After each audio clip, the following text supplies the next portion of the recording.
नमस्कार, देशनाती संपादकीयामध्ये मी ऐश्वर्या शिंदे आपलं स्वागत करते। महाराष्ट्र सरकारच्या विशेष जनसुरक्षा विधेयक 2024 या कायद्यामधील सर्वाधिक वादग्रस्त भाग म्हणजे बेकायदेशीर कृत्य व बेकायदेशीर संघटना यांची अस्पष्ट आणि गोंधळात टाकणारी व्याख्या।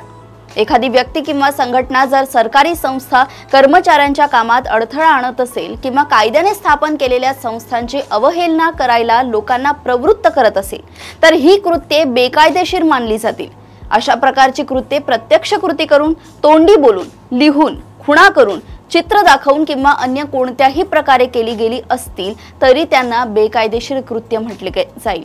इथे बेकायदेशीर कृत्य आणि बेकायदेशीर संघटना या संज्ञांची अत्यंत सैल, गोंधळात टाकणारी व्याख्या केलेली दिसते। समजा एखाद्या व्यक्तीने सरकारच्या धोरणावर सार्वजनिक भाष्य केले, निदर्शने केली किंवा लेख लिहिला तरी त्याची ही कृती सार्वजनिक शांततेला धोका निर्माण करणारी आहे असे ठरवून बेकायदेशीर कृत्य मानली जाऊ शकते। शेतकरी, विद्यार्थी, महिला, आदिवासी किंवा दलित हक्कांसाठी लढणाऱ्या चळवळींनी जर शासनाच्या विरुद्ध आवाज उठवला तर त्यांनाही सरकार बेकायदेशीर संघटना ठरवू शकते। कोणतीही सभा, मोर्चा किंवा घोषणाबाजी जर संस्था कर्मचाऱ्यांच्या कामात अडथळा आणत असेल, उदाहरण रास्ता रोको, काम बंद आंदोलन, तर ती कृती बेकायदेशीर ठरवली जाऊ शकते। या कायद्याद्वारे राज्यकर्त्यांच्या चुकीच्या निर्णयाला आणि धोरणाला विरोध करणाऱ्याचाही अधिकार हिरावून घेतला जातो।